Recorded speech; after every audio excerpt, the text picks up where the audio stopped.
এর দ্বারা প্রমাণ মেলে কোরআন আছে যেখানে রহমত সেখানে, রহমত যেখানে গজব থাকে না সেখানে। ঠিক কিনা? আপনি আঙ্গুল দিয়ে দেখিয়ে গেলেন। অতএব প্রশাসন, সরকারে যারা আছেন সকলের প্রতি দৃষ্টি আকর্ষণ করছি, বাংলাদেশের সিনেমা হলগুলো বন্ধ হবে, প্রয়োজনে কলেজ আরো বন্ধ থাকবে, ইউনিভার্সিটি বন্ধ থাকবে, কিন্তু খোলা থাকবে আল্লাহর কোরআনের তাফসীর মাহফিল। তার কারণ কোরআনের আওয়াজ বন্ধ করে দিলে গজব অজর দ্বারাই নামবে, দেশ এবং জাতিকে রক্ষা করতে পারবেন না। দুনিয়ায় সবচেয়ে চিকিৎসায় সবচেয়ে উন্নত দেশগুলোর মধ্যে আমেরিকা, জাপান, কানাডা, ব্রিটেন, এদেরকে তো আপনি বলবেন। দেখুন সেখানে লাশের মিছিল একের পর এক যাচ্ছে, লক্ষ লক্ষ মানুষ মারা যাচ্ছে। আর বাংলাদেশে মাস্কও পরা হয় না। কৃষক, শ্রমিক, খেটে খাওয়া মানুষ, দিনমজুর সকলে বেরিয়ে পড়েছে, অল্প সংখ্যক মারা যাচ্ছে। এটার এই যে কম মরতেছে, এটা সরকারের এই চিন্তা করার কোনো কারণ আমি মনে করি না।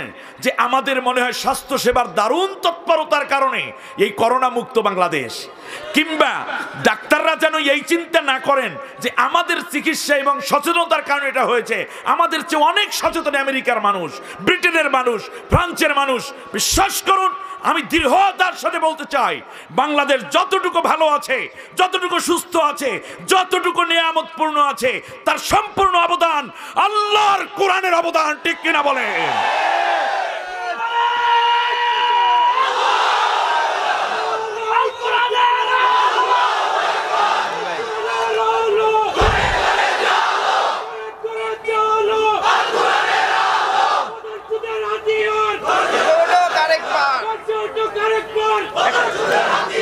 সুতরাং স্বাধীনতার 50 বছরের মাথায় এসে আমি একটা বিশ্লেষণ করব 5 মিনিট।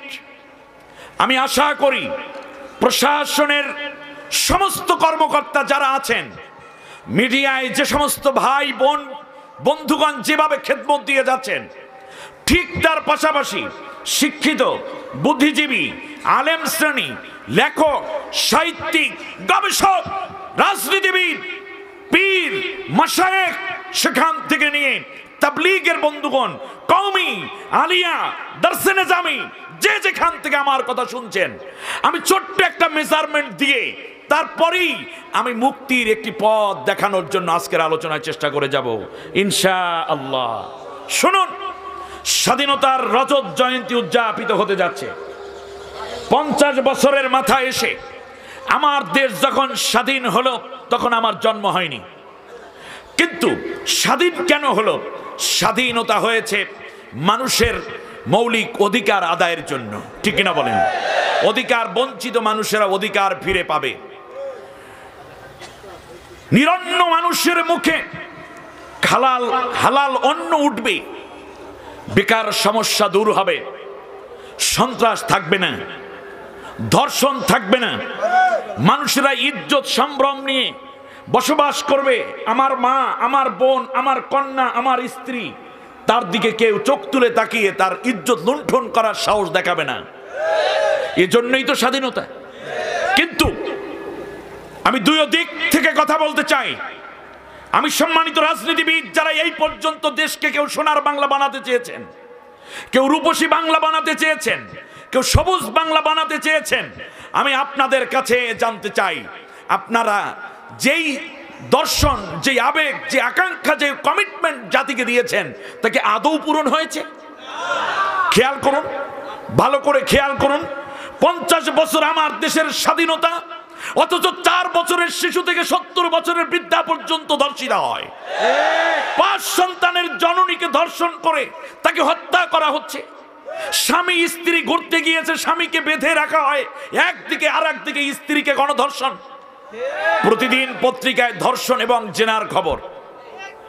আপনারা পেরেছেন ধর্ষণ কমাতে? তাহলে আপনারা পারেননি। আপনাদের কমিটমেন্ট অনুযায়ী আমার মা বোনের ইজ্জতের নিরাপত্তা আপনারা দিতে পারেন নাই। এক।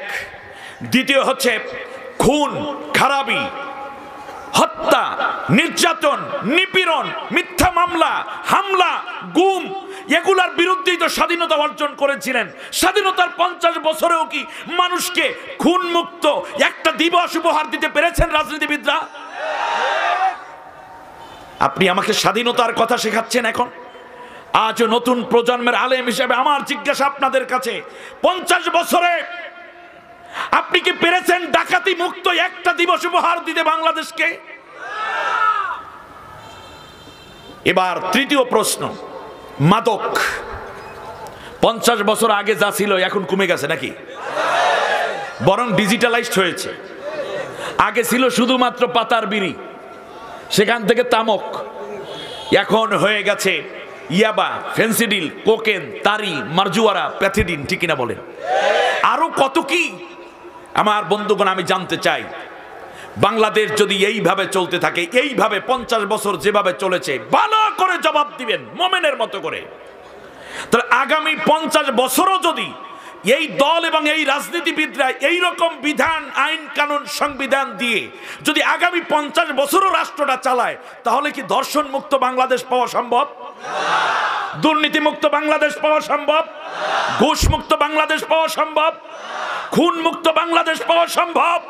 ন্যায় বিচার ভিত্তিক মানবাধিকার প্রতিষ্ঠিত বাংলাদেশ পাওয়া সম্ভব?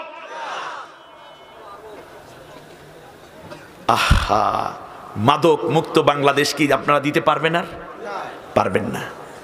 তাহলে রাজনীতিবিদ হিসাবে 50 বছরের মাথায় এসে আপনারা ব্যর্থ। আমি কোনো নাম্বার আপনাদেরকে দেব না, কারণ যে জন্য আপনারা নেতা হয়েছেন তা দিতে পারেন নাই। আপনাদের ট্যাবলেট, আপনাদের ঔষধ, সিরাপ, ইনজেকশন সব ব্যর্থ হয়েছে। এই জাতির মধ্যে রোগ বেড়েছে, অতএব এই রোগ মুক্ত করার জন্য আপনারা ঔষধ দিতে ব্যর্থ হয়েছেন। এবার ওলামায়ে কেরামদেরকে আপনাদের কাছে বিনয়ের সাথে একটা দৃষ্টি আকর্ষণী দেই। আমরা যারা বক্তা আছি, ময়দানে কথা বলি, ইমাম, খতিব, আমরা চেয়েছিলাম একটা পর্দাওয়ালা সমাজ হোক, কিন্তু পর্দা দিন দিন এই 50 বছরে কমেছে না বেড়েছে? তাহলে আমাদের ট্যাবলেট জাতি নেয় নেই, কথা বলেন না কেন? ব্যাস, তবলিগের ভাইদেরকে বলি, আপনারা চেয়েছিলেন সব মানুষগুলো নামাজি হোক, তো নামাজি কি হয়েছে সবাই? হয় নাই। বরং এখনো পর্যন্ত নামাজ পড়ার অপরাধী আবরারকে ইউনিভার্সিটিতে পিটিয়ে তিল তিল করে হত্যা করা হয়েছে, ঠিক কিনা? নামাজ প্রতিষ্ঠিত হয় নাই। পীর মাশায়েখদেরকে আবার বলি, আপনারা চেয়েছিলেন তাসকিয়ায়ে নফস হোক সমাজ, কিন্তু ঘরে ঘরে এখন ফেন্সিডিল, ইয়াবা, কোকেন, তারি ঢোকার পাশাপাশি জিনা, ব্যভিচার হয়েছে। এই 50 বছরে আপনাদের ফর্মুলা, আমাদের ওয়াজ, মসজিদের খুতবা, এইগুলা আসলে মৌলিকভাবে দৃশ্যমান কোনো সাফল্য আনতে পারে নাই। আমি স্টেট কথা পছন্দ করি, সোজা মানুষ, সোজা বিলে কথা বলি, বাস গোজ দিয়ে কথা আমি পারি না। এটা আমার ব্যর্থতা বলেন, এটা সার্থকতাও বলতে পারেন। এখন আমি কাজে আসি। আপনারা কি এমন একটা ঔষধের কথা শুনতে চান যে ঔষধের কথা প্রয়োগ করলে, ঔষধটা প্রয়োগ করলে রাজনীতিবিদদের মনের আকাঙ্ক্ষাও পুরো হবে, আমরা আলেম ওলামা, তবলিগ, পীর মাশায়েখ সবাই আকাঙ্ক্ষা পুরো হবে, কওমি ভাইদেরও আকাঙ্ক্ষা পুরো হবে, আলিয়ার আলেমদেরও আকাঙ্ক্ষা পুরো হবে? সেই ঔষধটার নামটা আমি একটু বলে দেই। বিশ্বনবী মুহাম্মদুর রাসূলুল্লাহ সাল্লাল্লাহু আলাইহি ওয়াসাল্লাম যেই সমাজে আসলেন, এই সমাজ ছিল একটা আইয়ামে জাহিলিয়াতের সমাজ, ঠিক কিনা বলেন? এই সমাজের মধ্যে সন্তান মাকে ধর্ষণ করত, ভাই বোনকে ধর্ষণ করত, এইরকম রিপোর্ট আছে। কন্যা সন্তানদেরকে জীবন্ত কবর দেয়া হতো। মানুষ মানুষকে পশুর মতো বিক্রি করত। শুধু তাই নয়, একে অন্যকে চুরি ডাকাতি করে বিব্রত করাই ছিল তাদের সমাজের কাজ। যে যত বেশি হত্যা করতে পারত, ওই হত্যাকারী সমাজের মধ্যে বীর বলে নিজেকে পরিচয় দিয়ে শান্তি পেত। এমন একটা গুণে ধরা সমাজের মধ্যে বিশ্বনবী সাল্লাল্লাহু আলাইহি ওয়াসাল্লাম আল্লাহর কোরআন দিয়ে মক্কা থেকে মদিনায় হিজরত করার পরে একটা রাষ্ট্র কায়েম করলেন। 10 বছর পর্যন্ত একটানা আল্লাহর কোরআন দিয়ে রাষ্ট্র চালালেন। এবার আমি আপনাদের রাজনীতিবিদদের কাছে প্রশ্ন করি, আল্লাহর নবীর রাষ্ট্রের মধ্যে এত দল ছিল না, কিন্তু বলুন কোন রকম মাদক দ্রব্য ছিল নাকি? একজন মাদক আসক্ত ব্যক্তি ছিল না। একটাও কি ধর্ষণ ছিল? ধর্ষণ মুক্ত একটা রাষ্ট্র আল্লাহর নবী কোরআন দিয়ে কায়েম করলেন। ঘুষ মুক্ত, দুর্নীতি মুক্ত একটা সমাজ কায়েম করলেন বিশ্বনবী সাল্লাল্লাহু আলাইহি ওয়াসাল্লাম। কি দিয়ে বলেন? কোরআন দিয়ে। সেখানে কি বিচারের নামে অবিচার কিংবা তামাশা হতো নাকি ন্যায় বিচার হতো? ন্যায় বিচার হতো। আল্লাহর নবীর ওই সময় তবলিগওয়ালা ভাইদেরকে জিজ্ঞেস করি, এত তবলিগ ছিল না, এত মসজিদ ছিল না, কিন্তু একজন মানুষও কি বেনামাজি ছিল? খেয়াল করেন। তাহলে তবলিগের বন্ধু, আপনার মনের আকাঙ্ক্ষা সব মানুষ নামাজি হোক। এই 50 বছরে পারেন নাই, কিন্তু বিশ্বাস করুন কোরআন দিয়ে রাষ্ট্র চললে কোনো বেনামাজি থাকবে না। অতএব বোঝা যায় আপনার মনের আকাঙ্ক্ষা পুরা হতে পারে কোরআনের রাষ্ট্র কায়েম হলে, ঠিক কিনা বলে? এবার পীর মাশায়েখদেরকে বলি, আপনারা চেয়েছেন দুর্নীতিমুক্ত একটা সমাজ হোক, মানুষ ঘুষ না খাক, সুদ না খাক, তাসকিয়ায়ে নফস হোক, মানুষের ভিতরে গুনার কোনো উদ্রেক না হোক।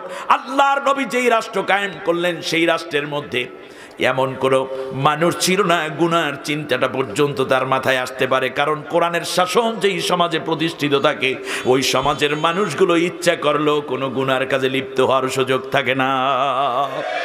আল্লাহর নবীর 10 বছর আল্লাহর কোরআন দিয়ে রাষ্ট্র পরিচালনা করলেন। নবীর পরে আবু বকর সিদ্দিক রাদিয়াল্লাহু তাআলা আনহু রাষ্ট্র পরিচালনা করলেন। তারপরে ওমর রাদিয়াল্লাহু আনহু আসলেন। সাহাবীরা একের পর এক দায়িত্ব নিলেন। আমার ভাইরা, সেই সোনালী সমাজ প্রতিষ্ঠিত হলেই সত্যিকার রাজনীতিবিদদেরও মনের আকাঙ্ক্ষা পুরা হয়। ধর্মীয় নেতৃবৃন্দ, ধর্মীয় দল এবং মত, ধর্মীয় খেদমত যারা দিচ্ছে, ইসলামের খেদমত দিচ্ছে, সবার মনের আকাঙ্ক্ষা পূরণের কেন্দ্রবিন্দু হইল একটা ইসলামী রাষ্ট্র কায়েম, ঠিক কিনা বলেন? অতএব আমি সমস্ত রাজনৈতিক দলদেরকে বলবো, রাজনীতি তো মানবতার কল্যাণের জন্য করেন, সব বাদ দিয়ে সত্যিকার কল্যাণ যেই জায়গায় সেই জায়গায় আসেন, সেটা হচ্ছে আল্লাহর কোরআন ভিত্তিক রাষ্ট্র, ঠিক কিনা বলেন? তবলিগওয়ালাদেরকে বলি, পীর মাশায়েখদেরকে বলি, কওমি আলেমদেরকে বলি, প্রশাসনকে বলি, বুদ্ধিজীবীদেরকে বলি, সত্যিকার একটি সুন্দর সমাজ যদি দেখতে চান তাহলে আপনি যা চান তা হচ্ছে কোরআনের রাষ্ট্র কায়েম হলে, আর না হলে কশ্চিন কালেও আপনার স্বপ্ন স্বপ্নই থেকে যাবে। যদি সত্যিই চান সব মানুষ নামাজি হোক তাহলে কোরআনের রাষ্ট্র কায়েম করতে হবে। পীর মাশায়েখ যদি সত্যিই চান সব মানুষ গুনাহমুক্ত, তাসকিয়ায়ে নফস ওয়ালা হোক, মানুষগুলো আত্মশুদ্ধ থাকুক, তাহলে আল্লাহর কোরআন ভিত্তিক রাষ্ট্রের বাইরে আত্মশুদ্ধি লাভ করা সম্ভব নয়। তাহলে আপনার আকাঙ্ক্ষাও পূরণের জন্য কোরআনের রাষ্ট্র, আর গজব মুক্ত থাকার জন্য কোরআনের রাষ্ট্র দরকার।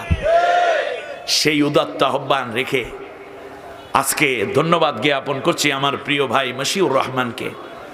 মাঝখানে অসুস্থ হয়ে পড়েছিলেন আমার ভাই, দোয়া করেছি, আপনারা সবাই দোয়া করেছেন।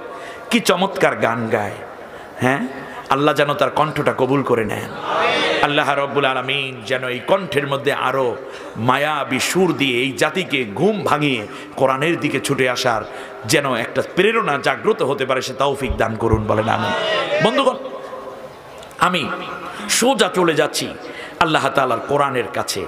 আমার সাথে সবাই পড়েন, আউযু বিল্লাহি মিনাশ শাইতানির রাজিম, বিসমিল্লাহির রহমানির রহিম। বিতাড়িত অভিশপ্ত শয়তানের ওয়াসওয়াসা থেকে আল্লাহর আশ্রয় চাই। পরম করুণাময় অসীম দয়ালু আল্লাহর নামে শুরু করছি। জহারাল ফাসাদু ফিল বাররি ওয়াল বাহরি বিমা কাসাবাত আইদিন নাস বিমা কাসাবাত আইদিন নাস লিয়ুযীকাহুম বা'দাল্লাযী আমিলু লা'আল্লাহুম ইয়ারজিউন।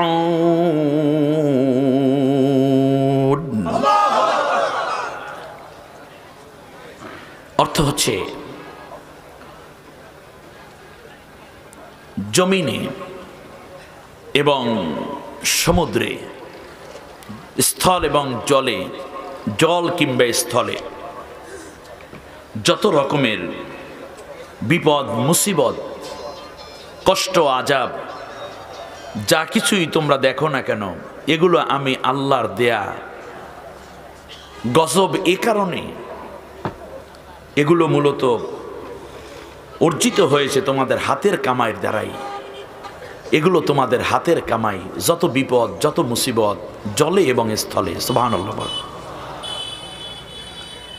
আর এর দ্বারা আমি আল্লাহ তাআলা একটা অপেক্ষায় থাকি, সেটা হলো এই গজবগুলো দেখে, এই পরীক্ষাগুলো সম্মুখীন হয়ে তোমরা যেন তওবা করে আমি আল্লাহর কাছে ফিরে আসো, তোমরা যেন আমার দিকেই মুখ ফিরিয়ে নাও, তোমরা আমার দিকেই যেন মোতাওয়াজ্জা হও, যেন তোমরা আমার দিকেই বারবার ফিরে আসার সুযোগ পাও। সুবহানাল্লাহ বলেন। সূরার নাম সূরা রুম, 41 নম্বর আয়াত। কোরআনুল কারীমের 30 নম্বর সূরা। এই সূরাটির মধ্যে 6টি আছে রুকু আর 60টি আছে আয়াত। আমি আপনাদের খেদমতে 41 নম্বর আয়াত থেকে তিলাওয়াত করেছি। অত্যন্ত গুরুত্বপূর্ণ এবং জাতির প্রয়োজনে সবচেয়ে বেশি জানার জন্য এই আয়াতটিকে আমি চুজ করেছি। কৃতজ্ঞতা এবং ভালোবাসা মাইথারদিয়া জামে মসজিদ, ইসলামী পাঠাগার ও সমাজ কল্যাণ পরিষদের ভাইদেরকে, যারা আমার মতো ছোট্ট মানুষটাকে বারবার তাদের এই বিশাল মাহফিলে এনে কথা বলার সুযোগ করে দিচ্ছেন। আল্লাহ তাদেরকে সম্মানিত করুন, আল্লাহ তাআলা এই সংগঠনকে কবুল করুন, বলেন আমিন। বন্ধুগণ, যে কথাটি বলা দরকার, তাহলে বোঝা যাচ্ছে যত বিপদ মুসিবত আমরা দেখছি, এগুলো আল্লাহ তাআলা দেন না, বরং এগুলো আমরা হাত দ্বারা কামাই করে নিয়ে আসি। ঠিক কিনা বলেন? কোরআনের মধ্যে আল্লাহ সুবহানাহু ওয়া তাআলা 8 কারণে, আমার দিকে তাকান, 8 কারণে তিনি গজব নাজিল করেন, মানুষের উপরে মুসিবত দেন। হাদিসের মধ্যে রাসূল সাল্লাল্লাহু আলাইহি ওয়াসাল্লাম 15টা কারণ বলেছেন। আমি আমার আলোচ্য বিষয়ের মধ্যে কেবলমাত্র 8 আর 15 যোগ করলে কত হয়? 23। এই 23টি কথাই আমি বলতে চাই। এই মাহফিল কততম দেখলাম জানো? 24তম। শেষবারে একটা নসিহত, একেবারে হাতে গুনে গুনে আমি আপনাদের উদ্দেশ্যে এই কথাগুলো বলতে চাই। কাগজ কলম থাকলে লিখে নেবেন। সূরাটি অবতীর্ণ, সূরার নাম কি বলেছি জানো? সূরা রুম। ভালো করে শুনুন, কোরআন শুনতে শান্ত একটি মেজাজ দরকার। আল্লাহ রাব্বুল আলামিন সূরা রুমটাকে নাজিল করেছেন মক্কায়। রোম বিজয়ের কাহিনীকে কেন্দ্র করে এই সূরাটা আল্লাহ রাব্বুল আলামিন আগাম বার্তা দিয়েছিলেন। আমি ওই বিশাল কাহিনীর দিকে না গিয়ে শুধুমাত্র এতটুকু বলতে চাই, মাক্কি এবং মাদানী সূরার মধ্যে আল্লাহ রাব্বুল আলামিন মৌলিক 16টা পার্থক্য সূচিত করেছেন। কয়টা? এর মধ্যে 8টা হলো নাজিলগত, সূরার অভ্যন্তরীণ, সূরার ভঙ্গির দিক থেকে পার্থক্য হলো 8টা, আর মৌলিকভাবে আমলগত বিশ্বনবী সাল্লাল্লাহু আলাইহি ওয়াসাল্লামের আমলগত পার্থক্য ছিল 8টা। আমার দিকে তাকান। কোরআনের বর্ণনা ভঙ্গি মাক্কি সূরা এবং মাদানী সূরার মধ্যে বর্ণনা ভঙ্গির দিক থেকে পার্থক্য কয়টা? 8টা। আর আল্লাহর নবী বিশ্বনবী সাল্লাল্লাহু আলাইহি ওয়াসাল্লাম আমলগত পার্থক্য করেছেন, মক্কায় করেন নাই, মদিনায় গিয়ে করেছেন। এই রকম পার্থক্য আছে 8টা। সুবহানাল্লাহ। মোট মিলে কতটা? 16টা। আমি আজকে আপনাদের উদ্দেশ্যে শুধুমাত্র একটা পার্থক্য বলবো, নবীজির আমলগত একটা পার্থক্য বললেই আপনারা বুঝতে পারবেন। বিশ্বনবী মুহাম্মদুর রাসূলুল্লাহ সাল্লাল্লাহু আলাইহি ওয়াসাল্লাম মক্কায় একটানা 13টা বছর পর্যন্ত কোরআনের দাওয়াত দিলেন। অথচ এই 13 বছরে আল্লাহ রাব্বুল আলামিনের জন্য নবী কত নামাজ পড়লেন, সাহাবীদেরকে নিয়ে জামাতে নামাজ পড়লেন। আবার আল্লাহর রাসূল সাল্লাল্লাহু আলাইহি ওয়াসাল্লামকে নবুয়তের 10ম বছরে আল্লাহ রাব্বুল আলামিন মেরাজ করালেন। মেরাজের মধ্যে আল্লাহ নবীকে আল্লাহ তাআলা 14 দফা কর্মসূচি রাষ্ট্র পরিচালনার দিক নির্দেশনা দিলেন। নামাজকে আবশ্যক করলেন, সালাতকে আবশ্যক করলেন। আল্লাহর নবী সালাত আদায় করেন। নবুয়ত পাওয়ার পরে 13টা বছর পর্যন্ত নবী মক্কায় থাকলেন, কিন্তু একটা মসজিদও নবী মক্কায় বানান নাই। খুব ঠান্ডা মাথায় কথাটা নেন, কি বানান নাই? মসজিদ বানাইতে যে টাকা লাগে সাহাবীদের কি ছিল না? খাদিজা রাদিয়াল্লাহু তাআলা আনহার সম্পদ। উসমান রাদিয়াল্লাহু তাআলা আনহুকে বলা হয় উসমান গনি। আল্লাহর নবী যদি চাইতেন আবু বকর, তলহা, জুবাইর, আব্দুর রহমান বিন আউফ রাদিয়াল্লাহু তাআলা আনহুমকে যদি বলতেন, তাহলে সাধারণ কাঠ কিংবা পাথর বালু দিয়ে নয়, ইচ্ছে করলে স্বর্ণ দিয়েও আল্লাহর নবী একটা মসজিদ বানাতে পারতেন, ঠিক কিনা বলেন?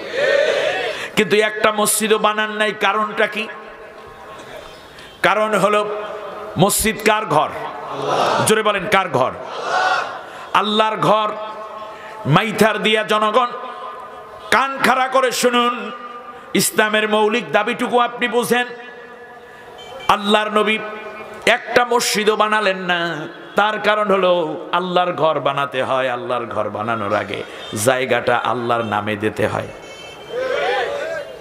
আপনারা যদি কুমিল্লায় শহরে একটা বিল্ডিং করবেন, ঘর তুলবেন, 5 তলা 10 তলা বিল্ডিং, আপনারা আগে বিল্ডিং করেন নাকি আগে জমিনটা দলিল করেন?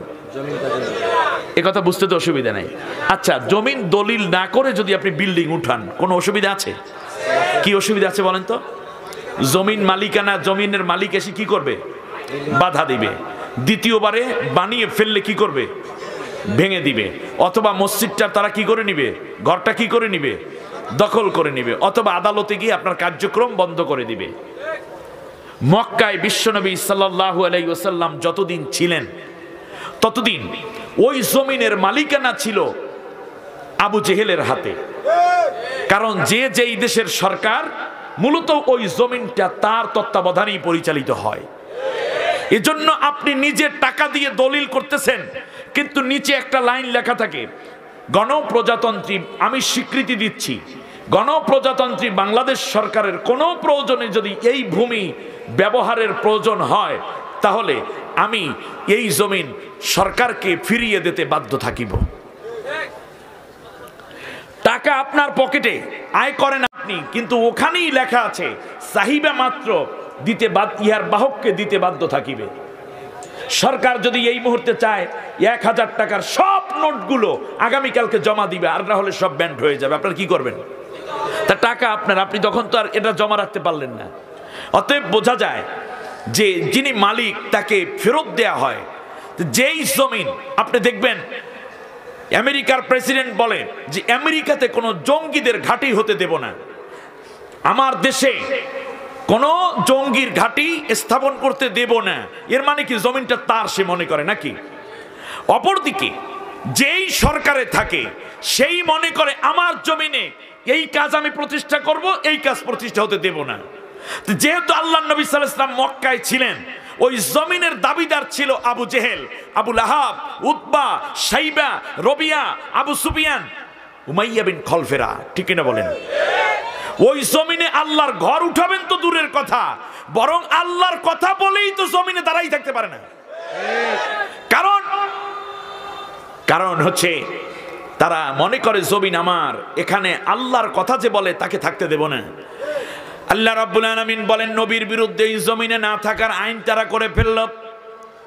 লিয়ুসবিতুকা আও ইয়াকতুলুকা আও ইউখরিজুক, আমার জমিনের মধ্যে যদি থাকো, তাহলে এই জমিনের মধ্যে একটা জায়গায় তোমাকে আটকে দেব। মুহাম্মদ, সূরা আনফালের 30 নম্বর আয়াত।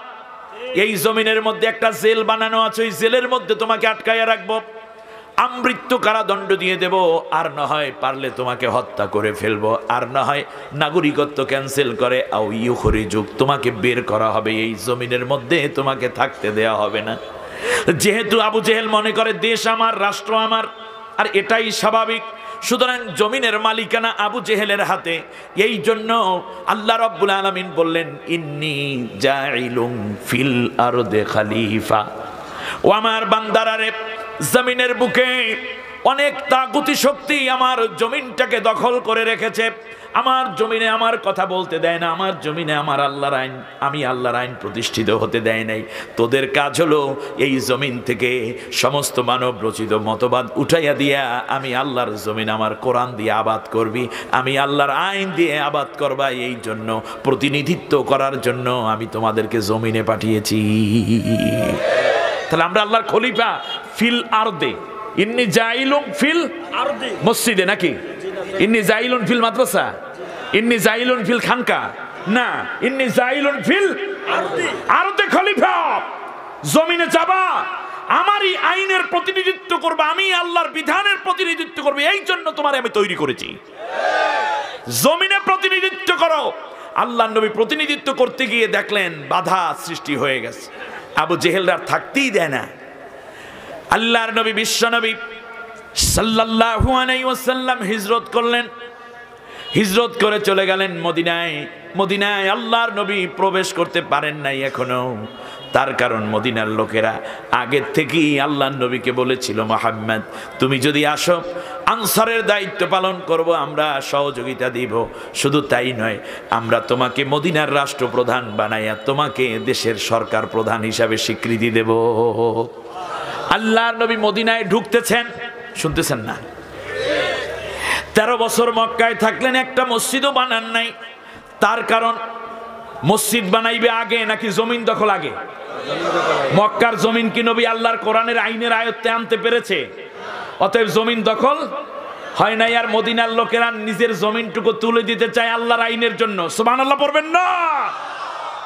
আল্লাহর নবী বললেন, ও মদিনার লোকেরা, তোমাদের প্রস্তাব খুব ভালো, কারণ তোমরা জানো আমি সৎ মানুষ, নেককার মানুষ। আমি আল্লাহর নবী কোনো অন্যায় করব না, দুর্নীতি করব না, যেহেতু তোমাদের রাষ্ট্র আমি চালিয়ে দেব। অতএব আমার একটা স্বীকৃতি হলো, আমার একটা দাবি হলো, তোমাদের আইন অনুযায়ী, তোমাদের সংবিধান অনুযায়ী আমি মদিনা চালাবো না, বরং আমি আল্লাহ রব্বুল আলামিনের কোরআন দিয়ে দেশ চালাবো। এই কথায় যদি রাজি থাকো তাহলেই আমি রাষ্ট্রপ্রধানের দায়িত্ব নিতে রাজি। মদিনার লোকেরা বলল, মুহাম্মদ এটা তো বড় ভালো কথা, তার কারণ আল্লাহর আইন তো সকলের জন্য সমান। সেই সময় ইহুদি, খ্রিস্টান, মুজাসি, অগ্নিপূজক, মূর্তি পূজক যারা ছিল সবাই বলে উঠল, মুহাম্মদ আমরা রাজি আছি।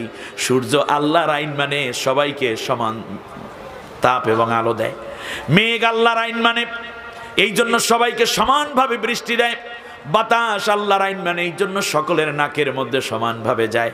অতএব মুহাম্মদ কোনো কথা নাই, তুমি আল্লাহর আইন দিয়া দেশ চালাও, আমাদের কোনো আপত্তি থাকবে না। আমার কাছে আশ্চর্য লাগে, 1450 বছর প্রায় পূর্বে, সেই সময় ইহুদি, খ্রিস্টান, মুজাসি এরা বুঝলো আল্লাহর আইন দিয়ে দেশ চললে ভালো চলবে। আর আজকে 1450 বছর পরে, নবীর উম্মত হওয়ার পরেও বুঝলাম না। আর স্বাধীনতার 50 বছরের মাথায় এসো আমাদের বুঝ হচ্ছে না যে আল্লাহর আইন দিয়ে দেশ চললে দেশ ভালো চলবে। অতএব আর কোনো স্লোগান নেই। আমি 3টা স্লোগান দিয়ে যাব আজকে কুমিল্লাবাসীর জন্য।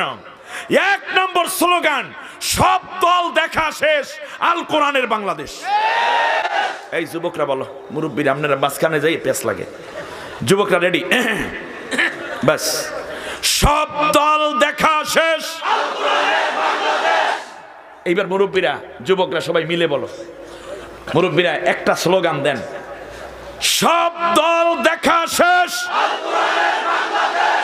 1 নম্বর সবক, এই সিস্তিয়া সাবরিয়া তরিকার এই নতুন সবক আমি দিয়ে গেলাম। এই স্লোগান চলবে, জিক্রে চলি এইটা, ঠিক কিনা কও? বাস। দ্বিতীয় হচ্ছে আল কোরআনের আলো সংসদে জ্বলো। জোরে বলো কি? আল কোরআনের আলো সংসদে জ্বলো। কোরআন দিয়ে সংসদ আলোকিত না হলে এই জাতি অন্ধকারই থেকে যাবে। এতদিন ঘরে ঘরে বলছে, অসুবিধা, ঘরেরটাও বন্ধ করে দিয়েছে। 4-5 জন মহিলা একত্রে বসে কোরআনের তালিম দেয়, তেলাওয়াত করে। পুলিশ এসে হাজির যে এরা নাকি নাশকতার বৈঠক করিতেছিল। আমি জ্ঞান পাপীদেরকে দেখি নাই, এখন অনুধাবন করতেছি। উচিত ওই ওসি, ওই পুলিশের যারা এই কাজটা করেছেন, সব পুলিশ সব ওসি না, আপনাদের বউরে আগে পাঠাই দেন, আপনার মেয়েকে আগে পড়েন, যারা কি পড়ালেখা করে একটু দেখে যায়, তারপরে আপনি গ্রেপ্তার করেন। তা ঘরেরটা যেহেতু নিবানো শুরু হয়েছে, ঘর থেকেই শুরু হবে সংসদে, ঠিক কিনা কও? সংসদে চালু হলে ঘরে ঘরে আল্লাহর কোরআনের আলো জ্বলতে বাধ্য হবে, ঠিক কিনা কও? তৃতীয় স্লোগান, কোরআন ছাড়া অন্য কিছু মানি না। রেডি? যুবকরা রেডি? এই স্লোগান পৌঁছে দিতে হবে ইউনিভার্সিটিতে, হাই স্কুলে, কলেজে, প্রাইমারিতে, ঘরে ঘরে, ব্যবসায়িক প্রতিষ্ঠানে, শিল্প কলকারখানায়, অফিসে, আদালতে, সংসদ পর্যন্ত ঢেউ উঠবে, কোরআন ছাড়া অন্য কিছু। ব্যাস। এই প্রথম স্লোগান কি? এক যুবক বলো দেখি।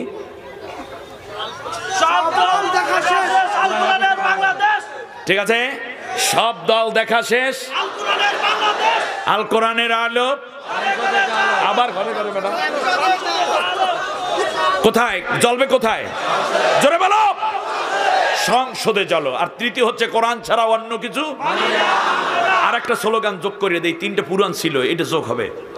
কোরআন আছে যেই দলে, কোরআন নাই সে দলে। যাও, স্লোগান ক্লিয়ার।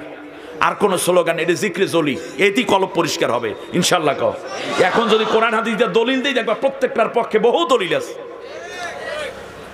আল্লাহর নবী মদিনায় চলে গেলেন, এখনো নবী মদিনায় ঢুকতে পারেন নাই। মদিনা থেকে 3 কিলোমিটার দূরে কোবা নামক জায়গায় আল্লাহর নবীকে অভ্যর্থনা দেওয়ার জন্য মদিনার ছোট্ট শিশুরা, যুবক, বৃদ্ধ, নারী, পুরুষ সবাই হাজির।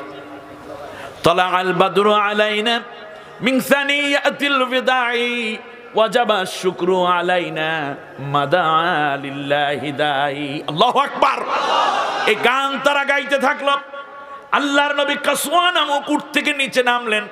আল্লাহর নবী বললেন, আমার সাহাবীরা, ও মদিনাবাসীরা, এই জায়গায় একটা মসজিদ তৈরি করো। মসজিদের নাম রাখা হলো মসজিদে কোবা। আমার দিকে তাকান, 13 বছরে একটা মসজিদও বানায় না।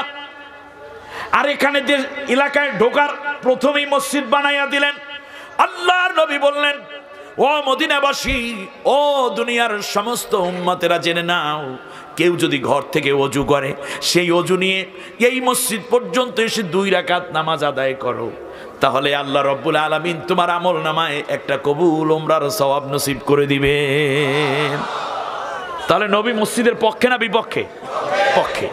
আল্লাহর নবী ভেতরে ঢুকে বললেন, মদিনার শহরের ভিতরে আল্লাহর নবী ঢুকি একটা মসজিদ বানালেন, সাহাবীদের সহযোগিতা নিলেন, নাম দিলেন মসজিদে নববী। সুবহানাল্লাহ বলেন। সেখান থেকে নিয়ে আল্লাহর নবী 10 বছরে একটা দুইটা নয়, 163টা মসজিদ নিজ হাতে গড়েছেন। আল্লাহু আকবার। মদিনায় হঠাৎ করে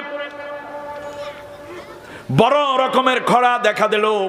2-2.5 মাস পর্যন্ত কোনো বৃষ্টি নাই, এমনকি মেঘ পর্যন্ত তৈরি হয় না আসমানে, এক ফোঁটা বৃষ্টি নাজিল হয় না, ঝড়ো বাতাস কিংবা ঠান্ডা বাতাসও নাই।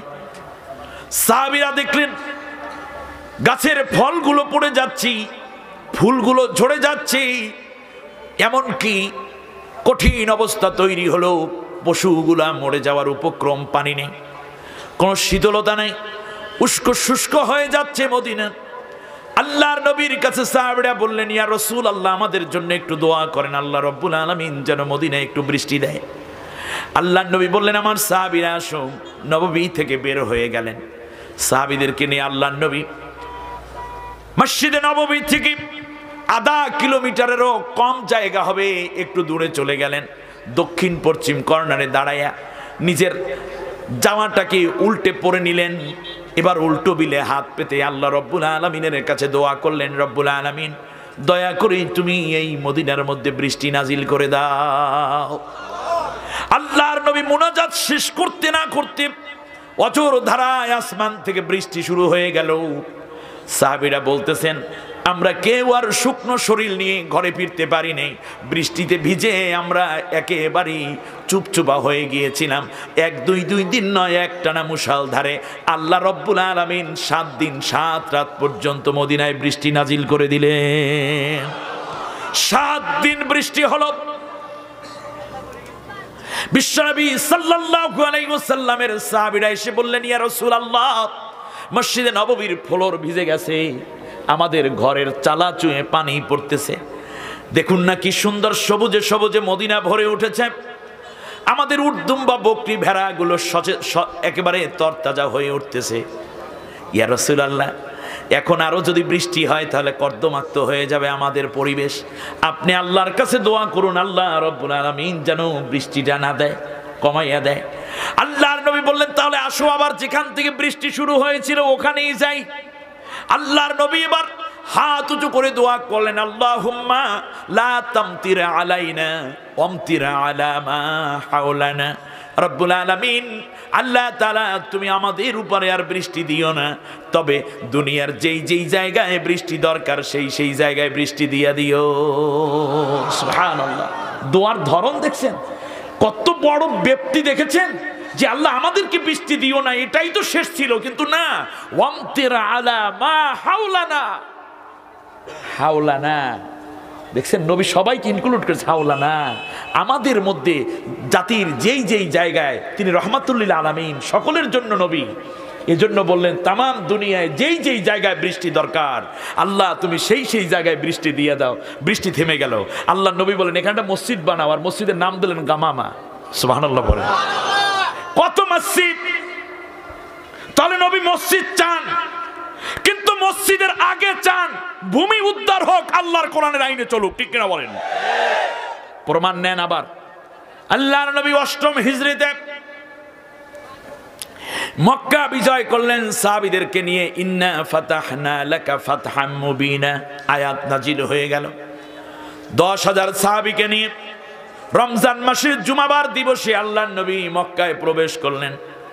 নবীকে রোধ করার জন্য কেউ কোনো সাহসও দেখালো না। আল্লাহর নবী সাল্লাল্লাহু আলাইহি ওয়াসাল্লাম মক্কা বিজয়ের পরে কোন হাদিসে আছে 11 দিন ছিলেন, কেউ বলেন 15 দিন, কেউ বলেন 13 দিন আল্লাহর নবী ছিলেন। এই 13 দিনের মধ্যে আল্লাহর নবী একটা দুইটা নয়, মক্কার চারপাশ জুড়ে বিশ্বনবী সাল্লাল্লাহু আলাইহি ওয়াসাল্লাম সর্বমোট 63টা মসজিদ কায়েম করলেন। তাহলে নবী মসজিদ চান, কিন্তু মসজিদ তৈরির আগে শর্ত হলো জমিনটা আল্লাহর হাতে উঠাই দিতে হবে। আলা লাহুল খালকু ওয়াল আমরু ইনিল হুকমু ইল্লা লিল্লাহ লিল্লাহি মা ফিস সামাওয়াতি ওয়াল আরদ। এই আয়াতগুলোর বাস্তবায়ন, সৃষ্টি যার, আইন চলবে তার। এই নবী আল্লাহ তাআলা যতদিন আল্লাহর নবী সাল্লাল্লাহু আলাইহি ওয়াসাল্লাম এই কাজটা করতে পারেন নাই, ততদিন আল্লাহর ঘর উঠান নাই। তার কারণ ভারতে দেখেন, ভারতে তাকাই দেন, বাবরি মসজিদ শত শত বছরের পুরানো মসজিদ ভেঙে ফেলেছে। তার কারণ জমিনটা এখন মুসলমানের হাতে নাই। চীনে মসজিদ ভাঙে, আল্লাহর ঘর ভাঙে, তার কারণ মসজিদ জমিনটা আল্লাহর হাতে নাই। অস্ট্রেলিয়ায়, কানাডায়, বিভিন্ন দেশে মসজিদ, ফ্রান্সে মসজিদ ভাঙা হচ্ছে, আগুন দেয়া হচ্ছে। তার কারণ মসজিদ করার আগে জায়গাটা আল্লাহর হাতে দিতে হবে। একটা প্রশ্ন করি, যদি ভালো বুদ্ধি থেকে জবাব দিতে পারবেন, আর ইমানদার হলে এখান থেকে চেতনা নেওয়ার সুযোগ পাবেন। মনে করেন রাসূল সাল্লাল্লাহু আলাইহি ওয়াসাল্লাম বেঁচে আছেন, কথার কথা ধরেন, তিনি মুসলিম দেশগুলো সফর করছেন, তারই অংশ হিসাবে আল্লাহর নবী 2 দিন আগে বাংলাদেশে আসছে। কয়দিন আগে? 2 দিন আগে আসছেন বাংলাদেশ। লাল গালিচা সংবর্ধনা, উষ্ণ অভিবাদন। নবীজি সাল্লাল্লাহু আলাইহি ওয়াসাল্লামকে রাষ্ট্রীয় মেহমানখানা পদ্মায় রাখা হলো। 2 দিন পরেই আজকে সকালবেলা মন্ত্রীরা, ব্যবসায়ীরা এবং অন্যান্য যারা ধনাঢ্য ব্যক্তি, দানবীর, এরা গেল নবীর সাথে দেখা করতে, 50-60 জন। যাওয়ার পরে নবীকে বলতেছি, ইয়া রাসূলুল্লাহ, আপনাকে পেয়ে আমরা তো ধন্য, তবে একটা কথা, সেটা হচ্ছে আমরা চাই এই দেশে আমাদের 64টা জেলা আছে আর 7টা আছে বিভাগীয় শহর, সব মিলেই এই 70-75টা জায়গায় স্পট আমরা একেবারে বিমান বাহিনীর বিমান রেডি আছে। আপনি শুধুমাত্র বিমানে গিয়ে 5 কোটি টাকা করে আমরা সরকারি তহবিল থেকে বরাদ্দ দিয়েছি পার মসজিদে। আপনি যে শুধু এক মুষ্টি বালি অথবা একটু খোয়া অথবা একটা ইট রেখে আপনি ভিত্তিপ্রস্তর স্থাপন করে আসবেন 70টা মসজিদের। এটা ছিল সরকারের প্রস্তাব, দেশের ধনীদের প্রস্তাব। আমি আপনাদের কাছে জানতে চাই, এমতো অবস্থায় আল্লাহ নবী সাল্লাল্লাহু আলাইহি ওয়াসাল্লাম কয়টা মসজিদ উদ্বোধন করতেন? মাথায় গিলু আছে, গিলু আছে। যেহেতু গিলু আছে, আমাদেরকে কেউ আর ঠেকাই রাখতে পারবে না ইনশাআল্লাহ। বলেন